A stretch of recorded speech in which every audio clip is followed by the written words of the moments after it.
Okay, you also argue that Christianity and tolerance are opposing religious views in America today. Tell us a little bit about that. I quoted at length from Matt Walsh, and his theology is a little different than mine. Matt is a Roman Catholic, but a terrific writer. Christianity, by definition, is not tolerant. And as I said in the book, the most intolerant statement ever uttered by man was uttered by Jesus when he said, I am the way, the truth, the life, and no man comes unto the Father but by me. There's only one way. And then he says, there's a broad way, and most everybody is on that, and only a few are going to enter by the narrow gate. So first off, he's saying, if you don't go my way, you're not in. And then he's saying very few people are going to do this. It is not an inclusive message. It certainly is whosoever will may come.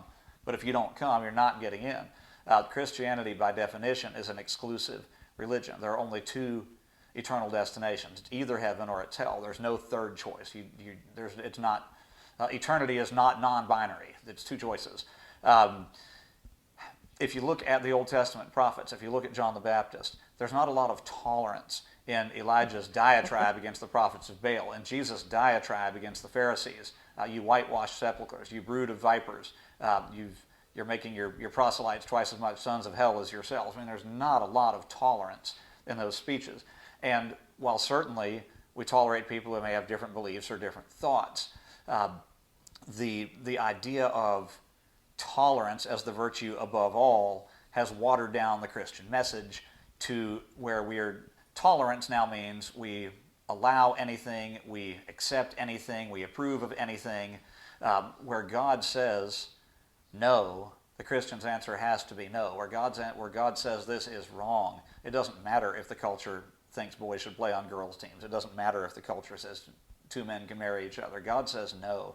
Far too often the church preaching of tolerance ends up being basically acceptance of evil, calling evil good and good evil. And yet, if you look at Paul, look at the lists that he puts together. Those who shall not enter the kingdom of God, the fornicators, the adulterers, the homosexuals, the lawless, the covetous, the wine-bibbers. I mean, he puts a long list of things we are not to do. And then on the deeds of the flesh we are not to do. On the other hand, the fruit of the Spirit is love, joy, peace, patience. You can measure yourself by those lists to see if your deeds are Christian deeds or the deeds of the world, the deeds of the Spirit or of the flesh.